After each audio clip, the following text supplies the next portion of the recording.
H voice کے دوستو السلام علیکم ورحمۃ اللہ۔ جی تو میرے دوستو، آج کی ویڈیو میں ہم آپ کو بتائیں گے کہ حضور صلی اللہ علیہ وآلہ وسلم کے مکی دور کے مشکل ترین حالات اور مصائب بری زندگی میں سب سے زیادہ مشکل واقعات کون سے تھے۔ نبی اکرم صلی اللہ علیہ وآلہ وسلم کی مکی زندگی اور مصائب و آلام، اخلاق و آداب، تاریخ اسلامی، دعوت و تبلیغ۔ اللہ سبحانہ و تعالی نے نبی اکرم صلی اللہ علیہ وآلہ وسلم کو 40 سال کی عمر میں نبوت و رسالت سے سرفراز فرمایا۔ نبوت سے نوازے جانے کے بعد آپ صلی اللہ علیہ وآلہ وسلم 13 سالوں تک مکہ مکرمہ میں رہے۔ یہ زمانہ آپ کی مکی زندگی کہلاتا ہے۔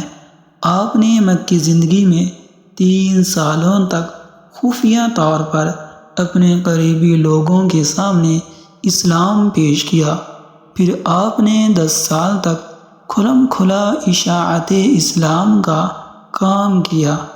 اس کے بعد آپ یثرب یعنی مدینہ کی طرف ہجرت کر گئے۔ اشاعت اسلام کی وجہ سے کفار مکہ آپ صلی اللہ علیہ وآلہ وسلم کے جانی دشمن ہو گئے۔ جو لوگ آپ کے دست حق پرست پر اسلام کی بیعت کرتے رہے اور اسلام کی شعائیں پھیلتی رہیں، کفار و مشرکین کے غیظ و غضب میں اضافہ ہوتا چلا گیا۔ وہ مسلمان جو کچھ حیثیت رکھتے تھے یا ان کا کوئی حامی و مددگار تھا، ان پر کفار و مشرکین اپنے غصے اور ظلم و جور کا اظہار کرنے سے قاصر اور عاجز تھے، مگر جو مسلمان غریب و نادار تھے ان کا کوئی حامی و مددگار نہ تھا، اور نہ وہ خود کوئی خاندانی قبائلی حیثیت رکھتے تھے۔ ان پر کفار و مشرکین نے ظلم و ستم کا لامتناہی سلسلہ شروع کر دیا۔ کفار نے ان کو طرح طرح سے پریشان کیا اور ستایا، مگر ان کے ایمان میں دن بہ دن اضافہ ہی ہوتا رہا۔ نبی اکرم کے دادا پھر چاچا ابو طالب قریش کی نظر میں بڑے شرف و اعزاز کے مالک تھے، اور آپ کی خاندانی اور قبائلی وجاہت و اہمیت بھی سب کے نزدیک مسلم تھی۔ اس لیے آپ پر حملہ آور ہونا ایک بڑی جنگ و دعوت دینا تھا۔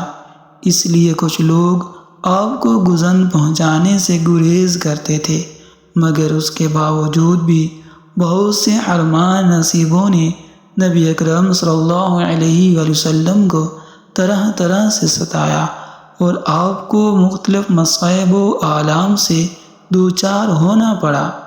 ذیل میں آپ کو مکی زندگی میں پیش آنے والے مصائب و آلام میں سے چند پر ہم نظر ڈالتے ہیں۔ ساحر و کاہن۔ جب نبی کریم صلی اللہ علیہ وآلہ وسلم نے اپنی نبوت و رسالت کا اعلان نہیں کیا تھا، اس وقت آپ مکہ میں ایک عقل مند اور دانش، امین و صادق اور اچھے انسان سے جانے جاتے تھے۔ جب آپ نے اپنی نبوت کا اعلان کیا تو لوگوں نے آپ کو جادوگر اور کاہن و ساحر جیسے معیوب لقب سے مشہور کرنے کی کوشش کی، تاکہ لوگ آپ کے قریب نہ آئیں اور آپ کی باتیں نہ سنیں۔ مگر اللہ نے جن کے دلوں کو ایمان کی روشنی سے منور کرنے کا فیصلہ کر لیا تھا، ان حضرات کو اس کا کوئی اثر نہ ہوا، بلکہ تکلیف و مشقت برداشت کر کے آپ کے پاس تشریف لاتے اور جلوہ انور ربانی سے اپنے قلوب کو منور کر کے جاتے تھے۔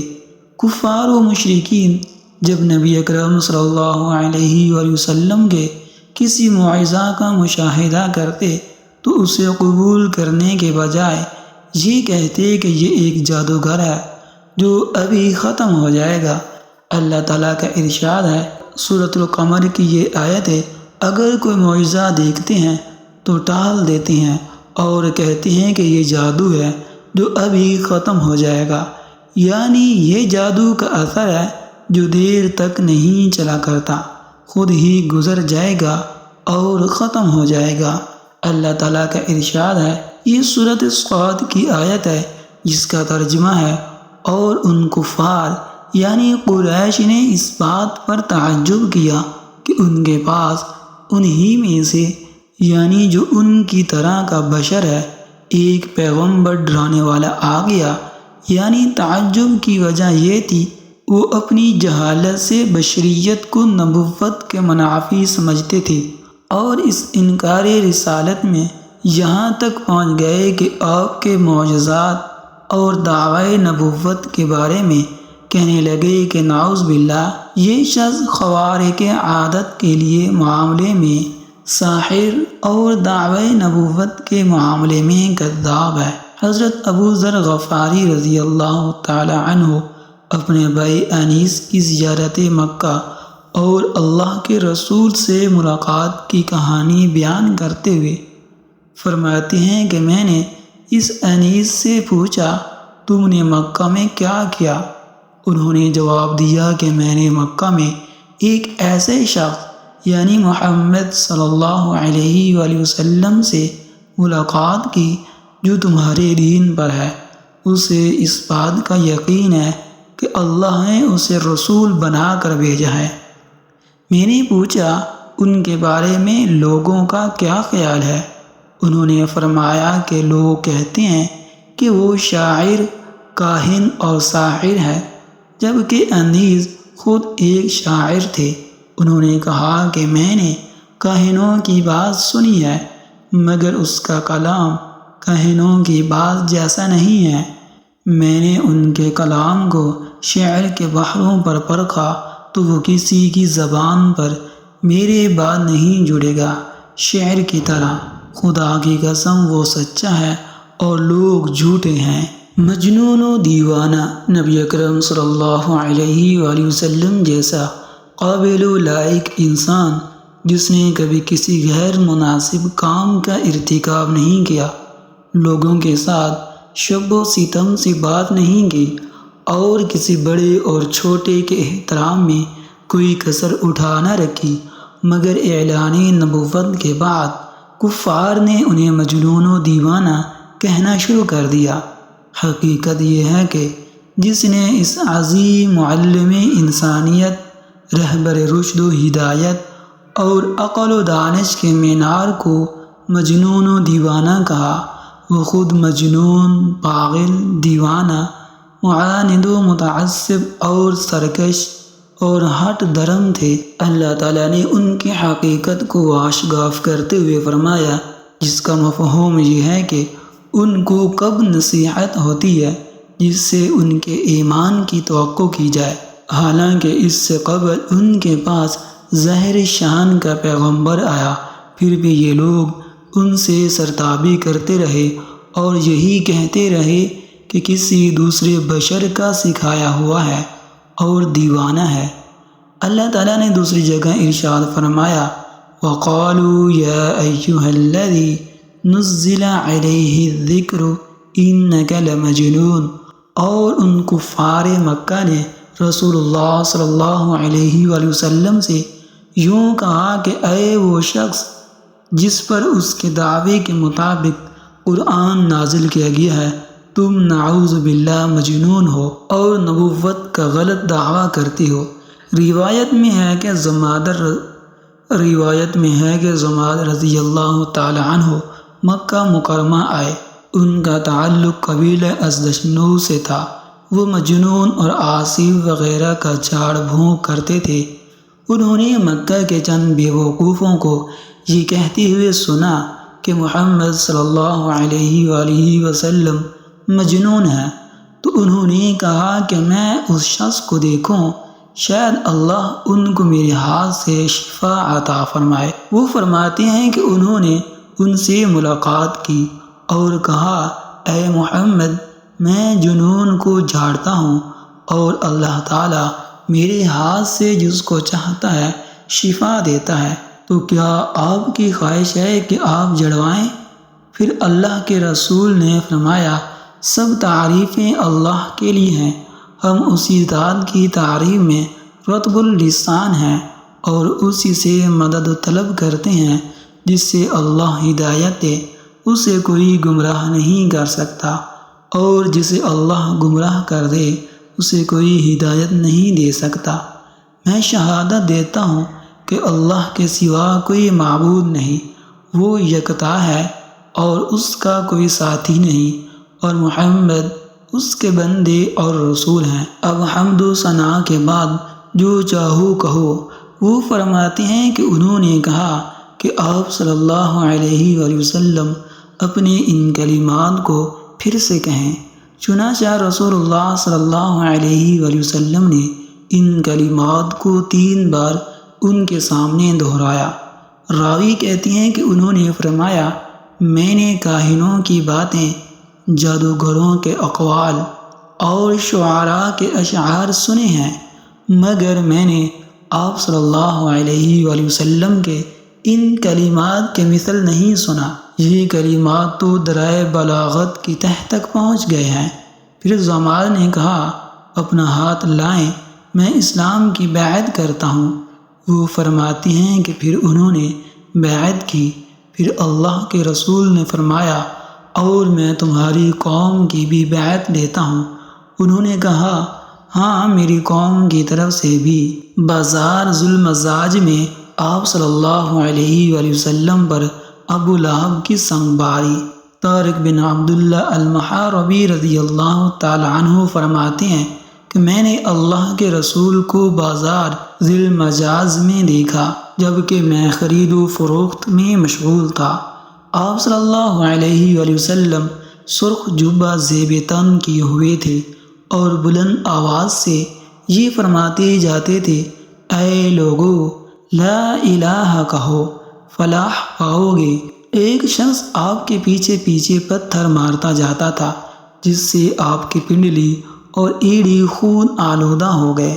وہ شخص ساتھ ساتھ یہ بھی کہتا جاتا تھا، اے لوگو اس کی بات نہ سننا، یہ جھوٹا ہے۔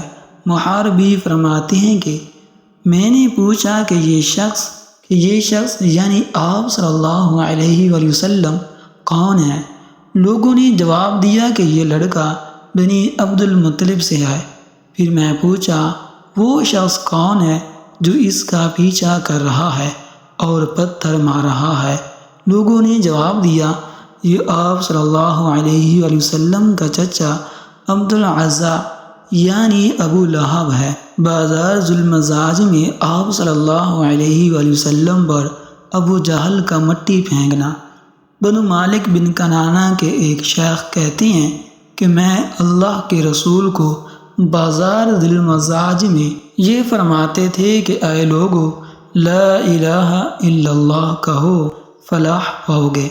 راوی فرماتے ہیں کہ ابو جہل آپ پر مٹی پھینکتا تھا اور یہ کہتا تھا، اے لوگو خیال رکھنا، یہ شخص تم کو تمہارے دین کے حوالے سے دھوکہ نہ دے دے، کیونکہ اس کا ارادہ ہے کہ تم لات اور عزیٰ کو چھوڑ دو، جبکہ رسول اللہ صلی اللہ علیہ وآلہ وسلم اس کی طرف ذرہ برابر بھی التفات نہیں فرماتے تھے۔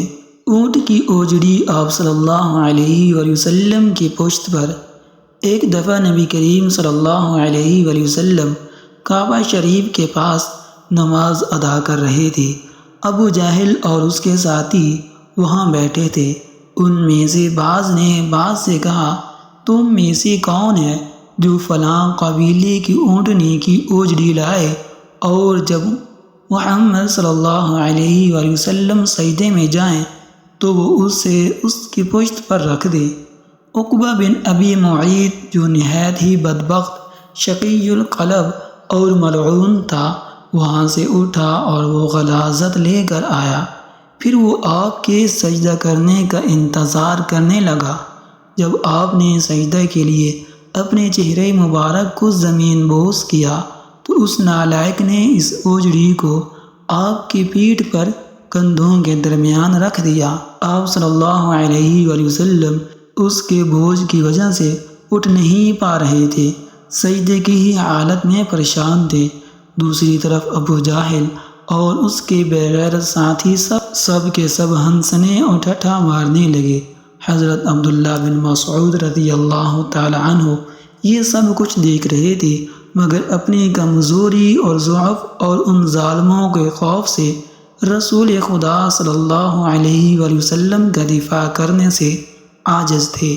پھر آپ صلی اللہ علیہ وآلہ وسلم کی لخت جگر حضرت فاطمہ رضی اللہ تعالی عنہا آئی اور اس کو آپ کے پشت مبارک سے ہٹایا۔ کفار قریش نے محمد صلی اللہ علیہ وآلہ وسلم کو قتل کرنے کے لیے سودے بازی کی بھی کوشش کی۔ کفار نے چاہا کہ عمارہ بن ولید کو ابو طالب کے سپرد کرنے اور اس کے عوض ابو طالب محمد صلی اللہ علیہ وآلہ وسلم کو ان کے حوالے کر دیں تاکہ وہ آپ کو قتل کر دیں۔ چنانچہ کفار قریش نے ابو طالب کی خدمت میں عرض کیا، اے ابو طالب، یہ عمارہ قریش کا سب سے ہانکا اور خوبصورت نوجوان ہے، آپ اسے لے لیں، اس کی دیت اور نصرت کے آپ حقدار ہوں گے۔ آپ اسے اپنا لڑکا بنا لیں، یہ آپ کا ہوگا، اور اپنے اس بھتیجے کو ہمارے حوالے کر دیں جس نے آپ کے آباء و اجداد کے دین کی مخالفت کی ہے، آپ کی قوم کا شیرازہ منتشر کر رکھا ہے اور ان کی عقلوں کو حماقت سے دو چار بتلاتا ہے، ہم اسے قتل کریں گے، بس یہ ایک آدمی کے بدلے ایک آدمی کا حساب ہے۔ ابو طالب نے کہا، خدا کی قسم، کتنا برا سودا ہے جو تم لوگ مجھ سے کر رہے ہو، تم اپنا بیٹا مجھے دیتے ہو کہ میں اسے کھلاؤں پلاؤں پالوں پوسوں، اور میرا بیٹا مجھ سے طلب کرتے ہو کہ اسے قتل کر دوں، خدا کی قسم یہ نہیں ہو سکتا۔ ابو جہل کا آپ صلی اللہ علیہ وآلہ وسلم کے قتل کا ارادہ۔ ایک دن ابو جہل نے قریشیوں سے مخاطب ہو کر کہا کہ محمد ہمارے دین میں عیب نکالتا ہے، ہمارے آباء و اجداد اور معبودوں کی توہین کرتا ہے، اس لیے میں اللہ سے عہد کرتا ہوں کہ کل ایک بھاری پتھر لے کر بیٹھوں گا اور جب وہ سجدہ کرے گا تو اسی پتھر سے اس کا سر کچل دوں گا۔ جب صبح ہوئی تو وہ ویسا ہی پتھر جیسا کہ اس نے بیان کیا تھا لے کر انتظار میں بیٹھ گیا۔ رسول اللہ صلی اللہ علیہ وآلہ وسلم آئے جیسا کہ آیا کرتے تھے۔ پھر رسول اللہ صلی اللہ علیہ وآلہ وسلم نماز میں مشغول ہو گئے۔ جیسے ہی آپ سجدے میں گئے، ابو جہل نے پتھر اٹھا کر آپ کی طرف بڑھا۔ جب وہ آپ کے قریب ہوا تو شکست خوردہ حالت میں لوٹا، اس کا رنگ فاق تھا اور وہ ایسا مرعوب تھا کہ اس کے دونوں ہاتھ اس کے پتھر سے چپک گئے تھے کہ وہ بمشکل اپنے ہاتھ سے پتھر پھینک سکا۔ قریش کے کچھ لوگ اس کے پاس آئے اور پوچھنے لگے کہ اے ابو جہل، تمہیں کیا ہوا؟ اس نے کہا، میں نے گزشتہ رات جو بات کہی تھی وہی کرنے کے لیے کھڑا ہوا تھا، جب میں ان کے قریب پہنچا تو ایک اونٹ آڑے آ گیا، خدا کی قسم میں کبھی بھی کسی اونٹ کی کھوپڑی، گردن اور دانت اس اونٹ کی طرح نہیں دیکھا، وہ مجھے کھانا چاہ رہا تھا۔ گردن مبارک میں کپڑے کا پھندا۔ مکہ کے کفار و مشرکین آپ صلی اللہ علیہ وآلہ وسلم کو آرام سے نماز بھی ادا نہیں کرنے دیتے تھے۔ آپ نماز میں ہوتے تو کبھی وہ آپ کی پشت مبارک پر اونٹ کی ولادت کے وقت نکلنے والی غلاظت ڈالتے تو کبھی آپ کی مبارک گردن میں کپڑے کا پھندا لگاتے۔ بخاری شریف میں ایک روایت ہے کہ حضرت عروہ بن زبیر رحمہ اللہ نے عبداللہ ابن عمر بن عاص رضی اللہ تعالی عنہ سے پوچھا، مجھے اس سخت ترین تکلیف سے باخبر کیجیے جس سے مشرکین نے آپ کو دوچار کیا۔ انہوں نے فرمایا، ایک بار نبی صلی اللہ علیہ وآلہ وسلم حطیم میں نماز ادا کر رہے تھے، اچانک عقبہ بن ابی معیط آیا اور آپ کی گردن میں اپنا کپڑا ڈال دیا، پھر اس نے سخت طریقے سے آپ صلی اللہ علیہ وآلہ وسلم کا گلا گھونٹا۔ پھر ابو بکر رضی اللہ تعالی عنہ آئے اور انہوں نے عقبہ کا مونڈا پکڑا اور اس کو نبی صلی اللہ علیہ وآلہ وسلم سے ہٹایا۔ اور فرمایا کیا تم مار ڈالو گے ایک شخص کو اس وجہ سے کہ وہ کہتا ہے کہ میرا رب اللہ ہے؟ سر اور داڑھی کے بال کھینچنا۔ مشرکوں نے حضرت صلی اللہ علیہ وآلہ وسلم کے سر اور داڑھی کے بال پکڑ کر اتنے زور سے کھینچے کہ آپ صلی اللہ علیہ وآلہ وسلم کے اکثر بال اکھڑ گئے۔ آپ صلی اللہ علیہ وآلہ وسلم کی بیٹیوں کو طلاق۔ نبی اکرم صلی اللہ علیہ وآلہ وسلم کی دو صاحبزادیاں حضرت ام کلثوم اور رقیہ رضی اللہ تعالی عنہما کا نکاح دشمنی اسلام ابو لہب کے دو لڑکے عتیبہ اور عتبہ سے ہو چکا تھا، لیکن یہ نکاح صرف نکاح ہی تھا، ابھی رخصتی باقی تھی۔ سورۃ لہب کے نزول کے بعد آپ صلی اللہ علیہ وآلہ وسلم کو بے عزت کرنے کی نیت سے ابو لہب اور اس کی بیوی نے اپنے لڑکوں کو یہ حکم دیا کہ وہ آپ صلی اللہ علیہ وآلہ وسلم کی صاحبزادیوں کو طلاق دے دیں۔ چنانچہ انہوں نے ان کو طلاق دی۔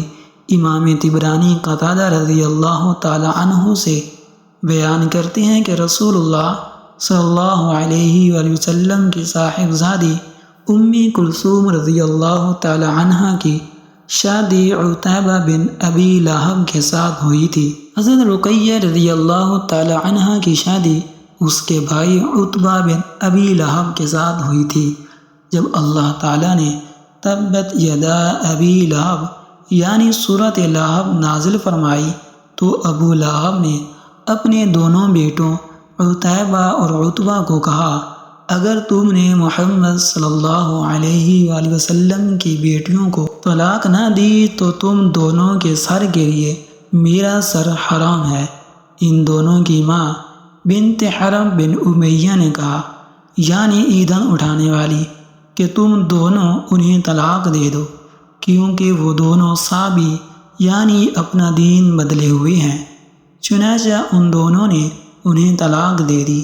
طلاق کا عمل جیسا کہ آج کے کچھ شریف گھرانوں میں بڑی بے عزتی کی بات سمجھا جاتا ہے، اسی طرح اس وقت بھی عرب سماج کے شریف گھرانوں میں طلاق کو بے عزتی سمجھا جاتا تھا۔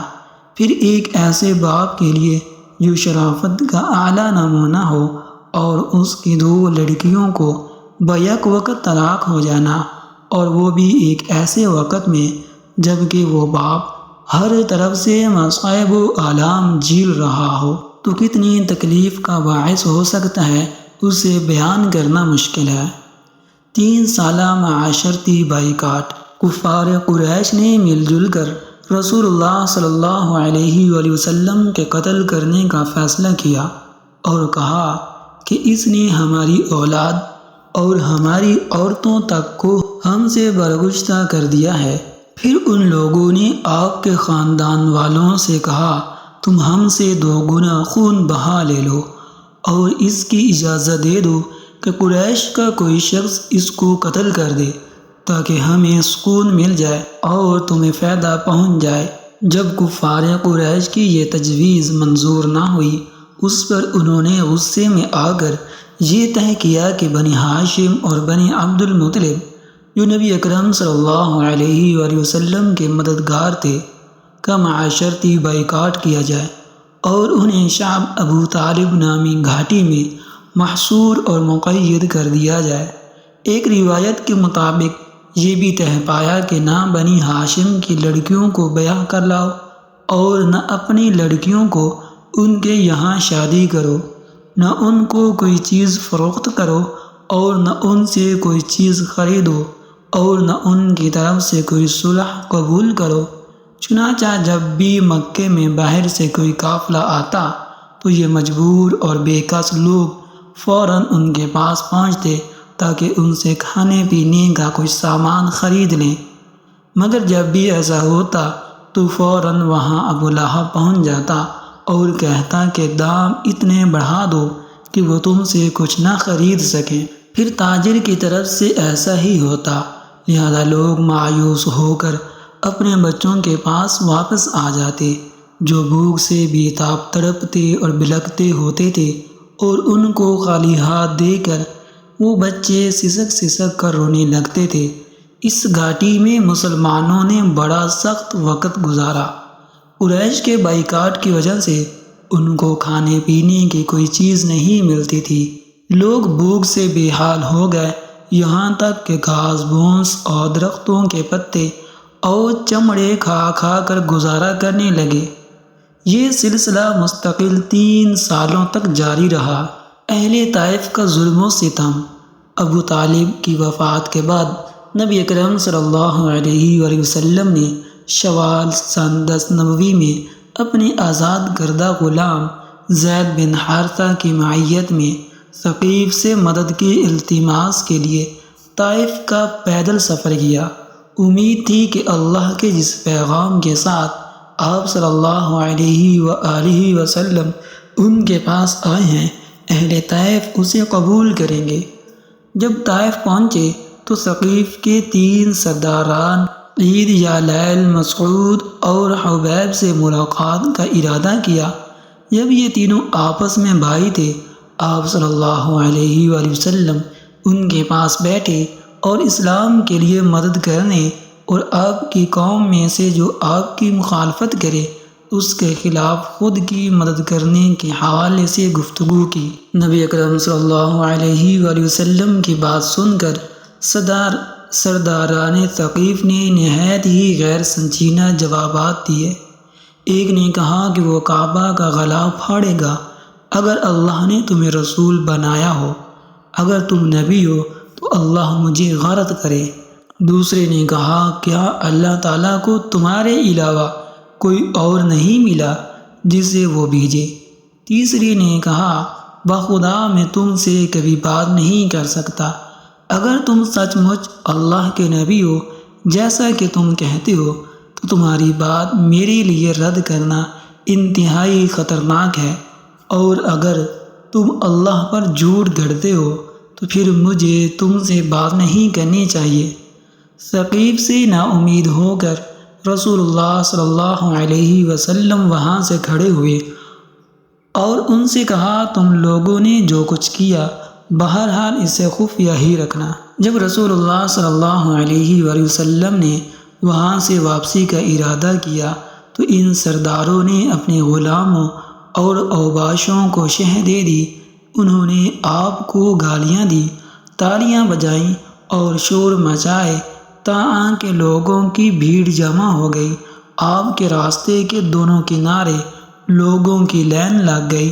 وہاں سے گزرتے وقت جو ہی اللہ کے رسول ایک قدم اٹھاتے کہ وہ آپ کے قدموں پر پتھر مارتے تاں کہ آپ کے گھٹنے چور ہو گئے، پنڈلیاں گھائل ہو گئیں اور جوتے خون آلود ہو گئے۔ جب آپ کو پتھر لگتا تو آپ صلی اللہ علیہ وآلہ وسلم زمین پر بیٹھ جاتے۔ وہ اوباش اور حرمان نصیب آپ صلی اللہ علیہ وآلہ وسلم کے بازو پکڑ کر اٹھاتے اور جب چلنا شروع کرتے تو وہ پتھر مارتے اور ہنستے۔ زید بن حارثہ آپ صلی اللہ علیہ وآلہ وسلم کو خود ڈھال بن کر بچاتے تھے تاں کہ ان کا سر بھی زخمی ہو گیا تھا۔ آپ صلی اللہ علیہ وآلہ وسلم کسی طرح ابنائے ربیعہ کے باغ میں پہنچے۔ تھوڑی دیر بعد وہاں سے رخصت ہوئے۔ پھر آگے کیا ہوا نبی صلی اللہ علیہ وآلہ وسلم کی مبارک زبان میں ہی ملاحظہ فرمائیں کہ میں غم سے نڈھال اپنے رخ پر چل پڑا اور مجھے قرن ثعالب میں ہی پہنچ کر افاقہ ہوا۔ جب میں نے اپنا سر اٹھایا تو اچانک دیکھا کہ بادل کا ایک ٹکڑا میرے اوپر سایہ فگن ہے۔ جب میں نے اس میں دیکھا تو حضرت جبرائیل علیہ السلام موجود تھے۔ انہوں نے مجھے پکار کر کہا آپ کی قوم نے آپ سے جو بات کہی اسے اللہ نے سن لیا۔ اب اللہ نے آپ کے پاس پہاڑوں کا فرشتہ بھیجا ہے تاکہ آپ ان کے بارے میں جو حکم چاہیں اس فرشتے کو دیں۔ پھر پہاڑ کے فرشتے نے مجھے آواز دی، سلام کیا، پھر کہا اے محمد ان کے حوالے سے آپ جو چاہیں، اگر آپ چاہیں کہ میں ان دونوں پہاڑوں کے درمیان کچل دوں تو یہی ہوگا، نبی کریم صلی اللہ علیہ وآلہ وسلم نے جواب دیا، نہیں، بلکہ مجھے امید ہے کہ اللہ ان کی پشتوں سے ایسی نسل پیدا کریں گے جو صرف ایک اللہ کی عبادت کرے گی اور اس کے ساتھ کسی کو شریک نہیں ٹھہرائے گی۔